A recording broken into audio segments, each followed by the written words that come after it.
CCN ನ್ಯೂಸ್ಗೆ ಸ್ವಾಗತ. ನಾನು ಸ್ನೇಹರಾಜ್. ಇಂದಿನ ಮುಖ್ಯಾಂಶಗಳು. ಜನವರಿ 20ರಂದು ಶೇರ್ ಚಿತ್ರದ ಗ್ರ್ಯಾಂಡ್ ಆಡಿಯೋ ರಿಲೀಸ್. ನಟಿ ಸುರೇಖಾ. ಮೃತ ರಹಮತ್ ಬಿ ಪರಿವಾರಕ್ಕೆ 5 ಲಕ್ಷ ರೂಪಾಯಿ ಪರಿಹಾರ ಚೆಕ್ ನೀಡಿದ ಸಚಿವ ರಹೀಂ ಖಾನ್. ಬೀದರ್ನಲ್ಲಿ ಗಾಳಿಪಟ ಹಾರಿಸಲು ಹೋಗಿದ್ದ ಯುವಕ ದುರ್ಮರಣ. ಸಚಿವ ರಹೀಂ ಖಾನ್ ರಿಂದ ನಿರೀಕ್ಷೆಗೂ ಮೀರಿದ ಅಭಿವೃದ್ಧಿ ಕೆಲಸ ನಡೆಯುತ್ತಿದೆ. ಟಿಪ್ಪುಭಾಯ್. ಬೀದರ್ನಲ್ಲಿ ಚಿತ್ರರಂಗ ಹಾಗೂ ಫ್ಯಾಷನ್ ಲೋಕದ ಅಭಿಮಾನಿಗಳಿಗೆ ವಿಶೇಷ ಕಾರ್ಯಕ್ರಮ ಹಮ್ಮಿಕೊಳ್ಳಲಾಗಿದೆ. ಗ್ರೇಸ್ ರಾಜ್ ಪ್ರೊಡಕ್ಷನ್ ವತಿಯಿಂದ ನಿರ್ಮಾಣವಾಗಿರುವ ಕಿರಣ್ ರಾಜ್ ಅಭಿನಯದ ಶೇರ್ ಚಿತ್ರದ ಗ್ರ್ಯಾಂಡ್ ಆಡಿಯೋ ರಿಲೀಸ್ ಹಾಗೂ ಫ್ಯಾಷನ್ ಶೋ ಕಾರ್ಯಕ್ರಮ ಜನವರಿ 20ರಂದು ಬೀದರ್ ನಗರದ ಸಾಯಿ ಶಾಲಾ ಮೈದಾನದಲ್ಲಿ 6 ಗಂಟೆಗೆ ಕಾರ್ಯಕ್ರಮ ಹಮ್ಮಿಕೊಳ್ಳಲಾಗಿದೆ. ಈ ಕಾರ್ಯಕ್ರಮದಲ್ಲಿ ನಟ, ನಟಿ ಹಾಗೂ ಪೂಜ್ಯರು ಭಾಗವಹಿಸಲಿದ್ದಾರೆ ಎಂದು ತಿಳಿಸಿದರು. ಈ ಸಂದರ್ಭದಲ್ಲಿ ಪ್ರೊಡ್ಯೂಸರ್ ಸುಂದರ್ ರಾಜ್, ನಟಿ ಸುರೇಖಾ, ಕ್ರಿಸ್ ರಾಡ್ರಿಕ್ ಮಾತನಾಡಿ ಹೆಚ್ಚಿನ ಸಂಖ್ಯೆಯಲ್ಲಿ ಭಾಗವಹಿಸಿ ಎಂದು ಮನವಿ ಮಾಡಿದರು. ಇವಾಗ 4 ಸಾಂಗ್ಸ್ ಇಲ್ಲೇ ಲಾಂಚ್ ಮಾಡ್ಬೇಕಂತಿತ್ತು. ನಮ್ಮ ಪ್ರಸಿದ್ಧ ಸರ್ ಅಂತಂದ್ರೆ ನಮ್ದು ಡೈರೆಕ್ಟರ್ ಅವರಂದ್ರು ಒಂದು ಆಕ್ಚುಲಿ ಬ್ಯಾಂಗ್ಳೂರಲ್ಲಿ ಮಾಡ್ಬೇಕಂತಿತ್ತು. ಆಸ್ ಎ ಬೀದರ್ ರೆಸಿಡೆನ್ಸ್ ಆಗಿ ನಾನು ಬೀದರ್ ನಿವಾಸಿಯಾಗಿ ಬೀದರಲ್ಲಿ ಒಂದು ಫಂಕ್ಷನ್ ಮಾಡಿರಲಿಲ್ಲ. ಸೊ ಅದಕ್ಕೆ ಜನ ಕೇಳ್ತಿರಲು ಯಾವಾಗಿದೆ ಫಂಕ್ಷನು, ಏನಿದೆ ಅಂತ ಅದು ಸಾಕಾಯ್ತಿತ್ತು ಕೇಳಿ ಕೇಳಿ ಕೇಳಿ ಕೇಳಿ. ಸೊ ಅದಕ್ಕೆ ಆಯ್ತು, ಒಂದು ಫಂಕ್ಷನ್ ಬೀದರಲ್ಲೇ ಒಂದು ಮಸ್ತ್ ಚಲೋ ಒಂದು ಫಂಕ್ಷನ್ ಮಾಡಿಬಿಡಮ್ಮ ಅಂತಂದು ಆಡಿಯೋ ರಿಲೀಸ್ ಇಲ್ಲೇ ಬೀದರಲ್ಲಿ 4 ಸಾಂಗ್ ಇಲ್ಲೇ ರಿಲೀಸ್ ಮಾಡಬೇಕಂತಿದೆ. ಸೊ 20ನೇ ತಾರೀಕು ಸಾಯಿ ಗ್ರೌಂಡಲ್ಲಿ ನಮ್ದೆಲ್ಲ ಆರ್ಟಿಸ್ಟ್ ಬರ್ತಾರೆ. ಮತ್ತು ನಮ್ಮದು ಸುರೇಖಾ, ನಮ್ಮ ಮೂವಿ ಹೀರೋಯಿನ್ ಬಂದಿದ್ದಾರೆ ಇವತ್ತು ಪ್ರೆಸ್ ಮೀಟಿಗೆ. ಸೊ ನೆಕ್ಸ್ಟ್ ನಾಳೆ ಬಿಟ್ಟು ನಾಡೋದು 20ನೇ ತಾರೀಕು ಫಂಕ್ಷನಲ್ಲಿ ಎಲ್ಲ ನಮ್ಮದು ಆರ್ಟಿಸ್ಟ್ಗಳು, ಹೀರೋ ಮತ್ತು ಬೇರೆ ಬೇರೆ ಪ್ರೋಗ್ರಾಮ್ಸ್ ಇದ್ದಾವೆ. ನಮ್ಮ DOP ಡೈರೆಕ್ಟ್ರು ಎಲ್ಲ ನಮ್ಮ ಸ್ಟಾಫ್ ಎಲ್ಲ ಬರ್ತಿದೆ. ಸೊ ಅದಕ್ಕೆ ಎಲ್ಲರೂ ಸಾಯಿ ಸ್ಕೂಲ್ ಗ್ರೌಂಡಿಗೆ 20ನೇ ತಾರೀಕು 6 ಗಂಟೆಯಿಂದ 10 ಗಂಟೆ ತನಕ ಒಳ್ಳೆ ಪ್ರೋಗ್ರಾಮ್ ಇದೆ. ಮತ್ತು ಅದಕ್ಕೆ ದಯವಿಟ್ಟು ಮತ್ತೆ ಇನ್ನೊಂದೇನು ಅಂತಂದರೆ ಎಲ್ಲ ನಮ್ಮದು ಪಾಸ್ಟರ್ಸ್, DS ಮತ್ತು ನಮ್ಮದು ಗುರುಗಳಾದಂಥ ಹವಮಲ್ಲಿನಾಥ್ ಮುತ್ತೇರು ಮತ್ತು ನಮ್ಮದು ಮಲ್ಲಿಕಾರ್ಜುನ್ ಶಾಪೂರ್ ಮುತ್ತೇರವರೆಲ್ಲ ಬರ್ತಿದ್ದಾರೆ. ಸೊ ದಯವಿಟ್ಟು ಎಲ್ಲರೂ ಬಂದು ಹಾಡು ಬಿಡುಗಡೆ ಮಾಡೋದನ್ನು ನೋಡಿ ಎಲ್ಲರೂ ಸ್ವಲ್ಪ ಪ್ರೋತ್ಸಾಹ ಮಾಡಿ ಸಹಕರಿಸಿ. ಮತ್ತು ನಮ್ಮದು ಮೂವಿ ಸಕ್ಸಸ್ ಆಗಂಗೆ ನಮ್ಮ ಬೀದರ್ ನಿವಾಸಿಯವರೆಲ್ಲರೂ, ನಮ್ಮ ಬೀದರ್ ಜನತೆ ಎಲ್ಲ ನಮಗೆ ಸಪೋರ್ಟ್ ಮಾಡಿ ನಡೆಸ್ಕೊಂಡು ಹೋಗ್ಬೇಕಂತ ಒಂದೆರಡು ಮಾತಾಡಿ ಮುಗಿಸ್ತೀವಿ. Thank you. And first of all ಎಲ್ರಿಗೂ ಥ್ಯಾಂಕ್ ಯು ಸೋ ಮಚ್ ಈ ಒಂದು ಇಂಟರ್ವ್ಯೂನ ನಡೆಸ್ಕೊಡ್ತಾ ಇರೋದಕ್ಕೆ. And thank you all for supporting for our movie. ಮೊದಲನೇದಾಗಿ ನಾನು ಹೇಳಬೇಕು ಅಂತಂದರೆ ಶೇರ್ ಸಿನಿಮಾ ನಮ್ಮ ಪ್ರೊಡ್ಯೂಸರ್ ಸರ್ ಹೇಳ್ದಂಗೆ 2 years ಬ್ಯಾಕ್ ಸ್ಟಾರ್ಟ್ ಆಗಿದ್ದು. ಸೊ ಐ ಥಿಂಕ್ ನಮ್ಮ ಟೀಮಿಗೆ ಮಾತ್ರ ಗೊತ್ತು ಆ ಹರ್ಡಲ್ಸ್ ಏನಿತ್ತು, ಆ ಕಷ್ಟ ಏನಿತ್ತು. ತುಂಬ ಕಷ್ಟಪಟ್ಟಿದ್ದೀವಿ. ಡೈರೆಕ್ಟರ್ ಸರ್ ಆಗಲಿ, ನಮ್ಮ ಸುದರ್ಶನ್ ಸರ್ ಆಗಲಿ, ಗಿಲಿಯವರಾಗಲಿ, ನೈಟೆಲ್ಲ ಕೂತು ಸ್ಕ್ರಿಪ್ಟ್ ಬಗ್ಗೆ ಡಿಸ್ಕಷನ್ ಆಗಲಿ, ವರ್ಕ್ಶಾಪ್ ಇತ್ತು. ಸೊ ಎಲ್ಲನೂ ಪ್ರಿಪೇರ್ ಆಗಿ ಆನ್ ಸ್ಪಾಟ್ ಹೋಗಿ ಮಾಡ್ತಿದ್ದಿದ್ದು. ಒಂದು ಸಾಂಗ್ ಆ್ಯಕ್ಚುಲಿ ಇಲ್ಲೇ ಮಾಡೋಣ ಅಂತಲೇ ಪ್ಲ್ಯಾನ್ ಇರ್ತಿತ್ತು. ಬಟ್ ನಮ್ಮ ಡೈರೆಕ್ಟರ್ ಸರ್ ಒಪ್ಪಿರಲಿಲ್ಲ. ಬಿಕಾಸ್ ಸಿನಿಮಾ ಹೇಗೆ ಅಂತಂದರೆ ಆ ಸಿಚುವೇಶನ್ ಪ್ರಕಾರ, ಆ ಸ್ಟೋರಿ ಪ್ರಕಾರ, ಆ ಪ್ಲೇಸಸ್ ಪ್ರಕಾರ ಸಾಂಗ್ಸ್ ಶೂಟ್ ಮಾಡಬೇಕಾಗುತ್ತಲ್ವ. ಸೊ ನಮ್ಮ ಡೈರೆಕ್ಟರ್ ಸರ್ ಹೇಗೆ ಹೇಳಿದ್ರು ಅವ್ರು ಫಾಲೋ ಮಾಡಿದ್ದಾರೆ. ಸೊ 2 ಸಾಂಗ್ ನಾವು ಅಬ್ರಾಡಲ್ಲಿ ಶೂಟ್ ಮಾಡಿದ್ದೀವಿ.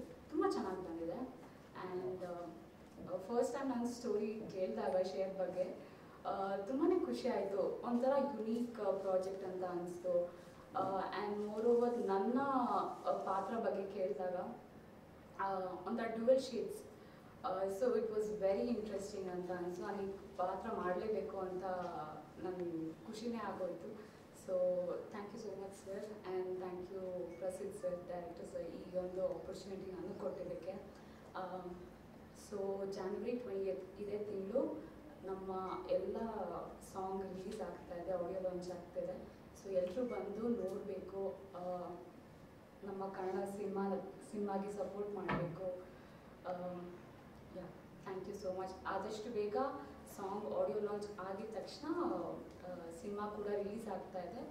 ಸೊ ಎಲ್ಲರೂ ಬಂದು ಕನ್ನಡ ಸಿನಿಮಾನ ಥಿಯೇಟರ್ಗೆ ಬಂದು ನೋಡಬೇಕು, ಸಪೋರ್ಟ್ ಮಾಡಬೇಕು.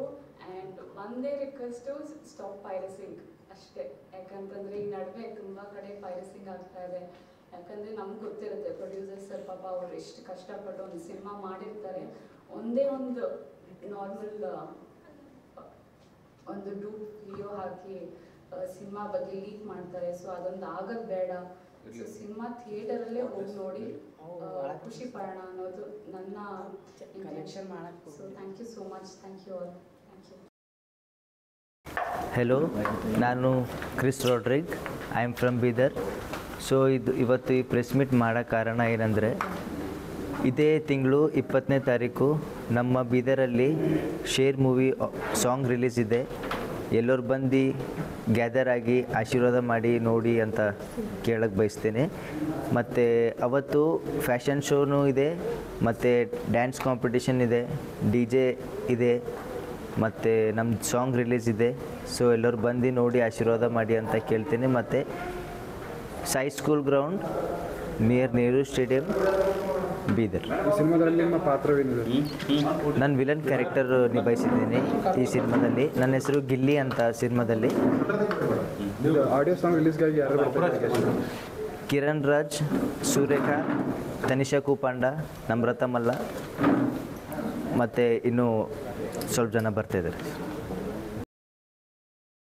ಮುಸ್ಲಿಂ ಬಾಂಧವರ ಶ್ರದ್ಧೆ ಭಕ್ತಿಯ ಪವಿತ್ರ ಕ್ಷೇತ್ರ ಸ್ಥಳವಾದ ಮಕ್ಕಾ ಮದೀನಾಗೆ ಹೋದ ಯಾತ್ರಾರ್ಥಿ ರಸ್ತೆ ಮಾರ್ಗದಲ್ಲಿ ಸಂಭವಿಸಿದ ಬಸ್ ಅಗ್ನಿ ದುರಂತದಲ್ಲಿ ಸಾವನ್ನಪ್ಪಿದ್ದ ರೆಹಮತ್ ಬಿ ಅವರ ಕುಟುಂಬದ ಸದಸ್ಯರಿಗೆ ಪೌರಾಡಳಿತ ಹಾಗೂ ಹಜ್ ಸಚಿವರಾದ ರಹೀಂ ಖಾನ್ ಅವರು ಹಜ್ ಕಮಿಟಿಯಿಂದ 5 ಲಕ್ಷ ರೂಪಾಯಿ ಪರಿಹಾರ ಹಣ ನೀಡಿದರು. ಭಾನುವಾರ ಮೃತರ ನಿವಾಸಕ್ಕೆ ತೆರಳಿ ಕುಟುಂಬದ ಸದಸ್ಯರಿಗೆ 5 ಲಕ್ಷ ರೂಪಾಯಿ ಚೆಕ್ ನೀಡಿದರು. ಕೆಲ ತಿಂಗಳ ಹಿಂದೆ ಮಕ್ಕಾ ಮದೀನಾಕ್ಕೆ ಯಾತ್ರಾರ್ಥಿಗಳು ಬಸ್ನಲ್ಲಿ ಹೋಗುತ್ತಿರುವಾಗ ಆಕಸ್ಮಿಕವಾಗಿ ಸಂಭವಿಸಿದ ದುರಂತದಲ್ಲಿ 40 ಜನರು ಮೃತರಾಗಿದ್ದರಲ್ಲಿ ಈ ಪೈಕಿ ಕರ್ನಾಟಕ ರಾಜ್ಯದ ಬಳ್ಳಾರಿಯ ಒಬ್ಬರು ಮತ್ತು ಬೀದರ್ನ ಓರ್ವ ಮಹಿಳೆಯು ಮರಣ ಹೊಂದಿರುತ್ತಾರೆ ಎಂದರು. ಘಟನೆ ಸಂಭವಿಸಿದ ದಿನವೇ ಮೃತರ ಮನೆಗೆ ಹೋಗಿ ತಮ್ಮಿಂದ ಆದಷ್ಟು ಸಹಾಯ ಮಾಡುವುದಾಗಿ ಎಂದು ಭರವಸೆ ನೀಡಿದಂತೆ ಇವತ್ತು ಪರಿಹಾರ ಹಣ ನೀಡಲಾಗಿದೆ ಎಂದು ಅವರು ಹಜ್ ಕಮಿಟಿಯಿಂದ ಇನ್ನೂ ಅವರಿಗೆ ಸಿಗಬೇಕಾದ ಸವಲತ್ತು ಕೊಡಿಸಲು ಪ್ರಾಮಾಣಿಕ ಪ್ರಯತ್ನ ಮಾಡುವುದಾಗಿದೆ ಎಂದು ಸಚಿವ ರಹೀಂ ಖಾನ್ ತಿಳಿಸಿದರು. ಈ ಸಂದರ್ಭದಲ್ಲಿ ಬೀದರ್ ಮಹಾನಗರ ಪಾಲಿಕೆ ಅಧ್ಯಕ್ಷ ಮಹಮ್ಮದ್ ಗೌಸ್, ಹಜ್ ಕಮಿಟಿಯ ಅಧ್ಯಕ್ಷ ಟಿಪ್ಪು ಭಾಯ್ ಮತ್ತಿತರರು ಇದ್ದರು. ತಮಗೆ ಗೊತ್ತಿದೆ, ರಹಮತ್ ಬಿ ಅಂತ ಉಮ್ರಾಗೆ ಮಕ್ಕಾ ಮದೀನಾಗೆ ಹೋಗಿದ್ದರು. ಆವಾಗ ತಮ್ಮ ನ್ಯೂಸ್ಲಿಂದ ಮತ್ತು ಬೇರೆ ನ್ಯೂಸ್ಲಿಂದ ನಮಗೆ ಆವಾಗ ಇಮಿಡಿಯೇಟ್ ಮಾಹಿತಿ ಬಂದಿತ್ತು. ಆವಾಗ 45 ಜನ ತೀರ್ ಹೋಗಿದೆ. ನಮ್ಮ ಕರ್ನಾಟಕ ಸ್ಟೇಟ್ದು 2 ಇದ್ದರು, ಒಂದು ಹುಬ್ಳಿ ಒಂದು ಬೀದರ್ದು, ಮತ್ತು ಬ್ಯಾಲೆನ್ಸ್ ಹೈದ್ರಾಬಾದ್ ಇತ್ತು. ಅದು ತುಂಬ ಸೀರಿಯಸ್ ಆಕ್ಸಿಡೆಂಟ್ ಆಗಿ ಆ ಬಸ್ನಲ್ಲಿ ಎಲ್ಲ ಸುಟ್ಟು ಹೋಗಿತ್ತು. ಅದ್ರ ಸಲಗೆ ತಾವು ಸುದ್ದಿ ಮಾಡಿದ್ರ ಮೇಲೆ ನಾನು ಮನೆಗೆ ವಿಸಿಟ್ ಕೊಟ್ಟಿದ್ದೀನಿ. ಮತ್ತು ತಾವು ಆವಾಗ ಪ್ರಶ್ನೆ ಕೇಳಿದರು, ಇವ್ರಿಗೆ ಬಡವರು ಇದ್ದಾರೆ, ತುಂಬ ಏನು ಸಹಾಯ ಮಾಡ್ತೀರಿ ಮಾಡಬೇಕಂತ ಹೇಳಿದರು. ಅದ್ರ ಸಲಗೆ ನಾನು ಮತ್ತು ನಮ್ಮ minority housing board minister Zameer Ahmed ಸಾಹೇಬರು ಮತ್ತು ಹಜ್ ಕಮಿಟಿ ಚೇರ್ಮನ್ ಟಿಪ್ಪು ಭಾಯಿ ಮತ್ತು CM ಜೊತೆಗೆ ಚರ್ಚೆ ಮಾಡಿ ಇವತ್ತು ಹಜ್ ಕಮಿಟಿಲಿಂದ 5 ಲಕ್ಷ ಅವ್ರ ಮನೆಗೆ ಬಂದು ಅವರಿಗೆ ಚೆಕ್ ಕೊಟ್ಟಿದ್ದೆವು. ಮತ್ತು ಬೇರೆ ಅವರಿಗೆ ಏನು ಸಪೋರ್ಟ್ ಬೇಕು ಆ ಥರ ಅವರು ನಮಗೆ ಮಾಹಿತಿ ಕೊಟ್ಟಿದ್ರು. ಡೆಫಿನೆಟ್ಲಿ ಅವರಿಗೆ ನಾವು ಸಹಾಯ ಮಾಡ್ತೀವಿ ಅಂತ ಹೇಳ್ತೀವಿ ಸರ್. Thank you. ಸ್ನೇಹಿತನೊಂದಿಗೆ ಗಾಳಿಪಟ ಹಾರಿಸಲು ಹೋದಾಗ ಕೆಳಗೆ ಬಿದ್ದು 19 ವರ್ಷದ ಶಶಿಕುಮಾರ್ ಸಾವು. ಹುಮ್ನಾಬಾದ್ ಪಟ್ಟಣದ ಕಾಲೇಜು ಕಟ್ಟಡ ಮೇಲೆ ಗಾಳಿಪಟ ಹಾರಿಸಲು ಹೋದಾಗ ಘಟನೆ. ಹುಮ್ನಾಬಾದ್ ಪಟ್ಟಣದ ವಾಂಜರಿ ಬಡಾವಣೆಯ ನಿವಾಸಿ ಶಶಿಕುಮಾರ್ 19 ವರ್ಷದ ಯುವಕನ ಸಾವು. ದಾರದಿಂದ ಕಡಿದು ಹೋಗುತ್ತಿದ್ದ ಗಾಳಿಪಟ ಹಿಡಿಯುವಾಗ ಕೆಳಗೆ ಬಿದ್ದು ದುರ್ಮರಣ. ಸಂಕ್ರಾಂತಿ ಹಬ್ಬ ಹಿನ್ನೆಲೆ ಸ್ನೇಹಿತರೊಂದಿಗೆ ಗಾಳಿಪಟ ಹಾರಿಸಲು ಹೋಗಿದ್ದ ಶಶಿಕುಮಾರ್ ಮೃತರಾಗಿದ್ದಾರೆ. ಗಾಳಿಪಟ ಹಾರಿಸುವಾಗ ದಾರದಿಂದ ಕಡಿದು ಬೀಳುತ್ತಿದ್ದ ಗಾಳಿಪಟ. ಈ ವೇಳೆ ಗಾಳಿಪಟ ಹಿಡಿಯಲು ಮುಂದಾದ ಕೆಳಗೆ ಬಿದ್ದ ಶಶಿಕುಮಾರ್ ತಲೆಗೆ ಗಂಭೀರ ಗಾಯವಾಗಿ ತೀವ್ರ ರಕ್ತಸ್ರಾವದಿಂದ ಸ್ಥಳದಲ್ಲೇ ಮೃತಪಟ್ಟ ಯುವಕ. ಮುಗಿಲು ಮುಟ್ಟಿದ ಕುಟುಂಬಸ್ಥರ ಆಕ್ರಂದನ. ये हमारा सिस्टर का बेटा है, उसका नाम है शशि कुमार बोल के। वो क्या हुआ बोले तो ये इधर SS पाटिल बोल के कॉलेज है, वो कॉलेज का बगल में एक बिल्डिंग के ऊपर चढ़ा है, चढ़ के पतंग खेलने के लिए गया। वो टाइम में क्या जो मांझा बोल के तो धागा रहता ना, वो धागा क्या हुआ पैर को फंस गया। पैर और हाथ को फंसने के बाद नीचे क्या हुआ, आगे थोड़ा चलने के टाइम उसको पैर स्लिप होके नीचे गिर गया। नीचे गिर के उधर ही क्या हुआ, डेथ हुआ। क्या पता नहीं हमारे को, तो बाद में क्या हुआ, बच्चा लोग बुलाया। बुलाने के बाद जाके देखने तक क्या है, वो दरवाज़ा भी बंद था, वो तोड़ के देखा है। देखने तक क्या हुआ, वो स्पॉट डेथ हुआ था। वो हॉस्पिटल जाने के बाद हम लोग को पता चल गया ये ऐसा हुआ बोल के। वो क्यों बोले तो 3 बच्चे हैं उसको, उसका हस्बैंड मर गया है, मर के 6-7 साल हो गया। वो अकेला ही क्या कर रहा है, 3 बच्चों को पाल रहा है और एजुकेशन भी करवा रहा है। ऐसा क्या हुआ, बहुत उसको क्या हुआ, दुख का संगति है। यह आपका न्यूज़ होता है। क्या पढ़ रहे थे, क्या तालीम हासिल? वो DMLT नर्सिंग पढ़ लेते कि अशोक खेनी के कॉलेज है ना, पैरामेडिकल में, पैरामेडिकल DMLT कर रहा था, 3rd ईयर में, फाइनल ईयर था उसका। DMLT? यस, DMLT अभी 3 साल से कर रहा है। अभी ये फाइनल ईयर था लास्ट में, अभी 4-5 महीने में ख़त्म होने वाला था। इतना दिन से पाल के पूरा सब बर्बाद हो गया उसको ज़िंदगी। कल ही उसका क्या है, रिजल्ट डिक्लेयर होने वाला था। वो हम लोग क्या सोचा नहीं था ऐसा हुआ। वो क्या है अभी देखिए, अभी इसका हाँ इधर क्या हुआ बोले तो, मेन बोले तो ये पैर को क्या हुआ था, उसका मांझा जो बोल के बोलता ना, तो धागा रहता ना, वो धागा पैर के ऊपर उंगली के साथ फंस गया उसका। वो फंस के क्या हुआ, वो पलटी हुआ।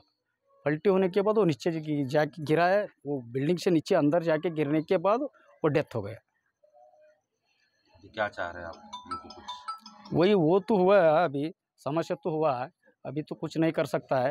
कुछ तो सरकार से क्या, उसको मम्मी है और 2 बच्चे हैं और गरीब लोग हैं, डेली वो कूली का काम करके ये करता है। तहसीलदार MLA हाँ, यहाँ का तहसीलदार साहब है, MLA साहब है, MP साहब है, जो भी है इधर का लोकल लीडर जो भी है, सपोर्ट करके उसको कुछ परिहार दे तो बहुत अच्छी बात होता है।